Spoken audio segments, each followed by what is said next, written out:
నమస్కారం. ఇప్పుడైన తాజా వార్త. కడప దెబ్బ ఢిల్లీ అబ్బా అనేలా చేసిన వైఎస్ జగన్మోహన్ రెడ్డి.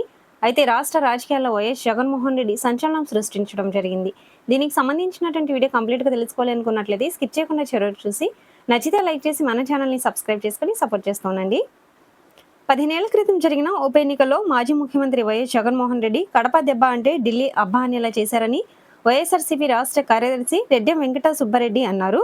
బుధవారం జిల్లా పార్టీ కార్యాలయం నిర్వహించిన విలేకరుల సమావేశంలో ఆయన మాట్లాడుతూ, దివంగత ముఖ్యమంత్రి డాక్టర్ వైఎస్ రాజశేఖర రెడ్డి మరణాన్ని తట్టుకోలేక మరణించిన వారందరినీ కూడా పరామర్శించేందుకు వైఎస్ జగన్ ఓదార్పు యాత్ర చేపడితే కాంగ్రెస్ చీఫ్ సోనియా గాంధీ దానిని అడ్డుకొని సిబిఐ కేసులు పెట్టి వైఎస్ కుటుంబాన్ని బలహీనపరచాలని కుట్ర చేసిందన్నారు. ఈ నేపథ్యంలో వైఎస్ జగన్ లోక్సభ సభ్యత్వానికి రాజీనామా చేసి రికార్డు మెజారిటీతో తాను గెలవడమే కాకుండా తన తల్లి వైఎస్ విజయమ్మను కూడా రికార్డు మెజారిటీతో గెలిపించి కడప జిల్లా చరిత్రను దేశానికి చాటిన దమ్మున్నోడు వైఎస్ జగన్ అని కొనియాడారు. సోనియా గాంధీని ఢిల్లీ సింహాసనాన్ని గడగడలాడించి లోక్సభ సభ్యుడిగా వైఎస్ జగన్ 5,45,672 ఓట్లు రికార్డు మెజారిటీతో గెలిచారన్నారు.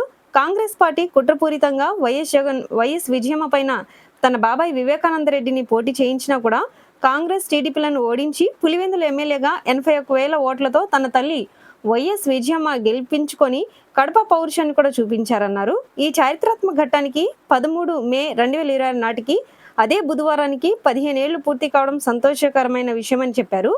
వైఎస్ కుటుంబానికి చేసిన నమ్మక ద్రోహానికి నాడు వైఎస్ జగన్ను 16 నెలలు అన్యాయంగా అక్రమ కేసులు పెట్టిన పాపానికి నేటికి కూడా కాంగ్రెస్ కోలుకోలేని స్థితికి చేరి భారీ మూల్యం చెల్లించుకుందన్నారు.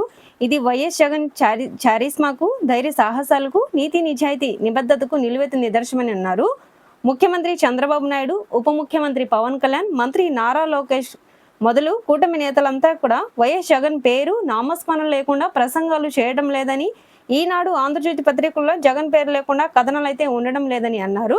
ఇది వైఎస్ జగన్ అంటే వారందరికీ ఉన్న భయానికి ఇది ప్రత్యక్ష నిదర్శనమని కూడా అన్నారు. సమావేశంలో వైఎస్ఆర్సీపీ నాయకులు శ్రీకాంత్ రెడ్డి కూడా పాల్గొనడం జరిగింది.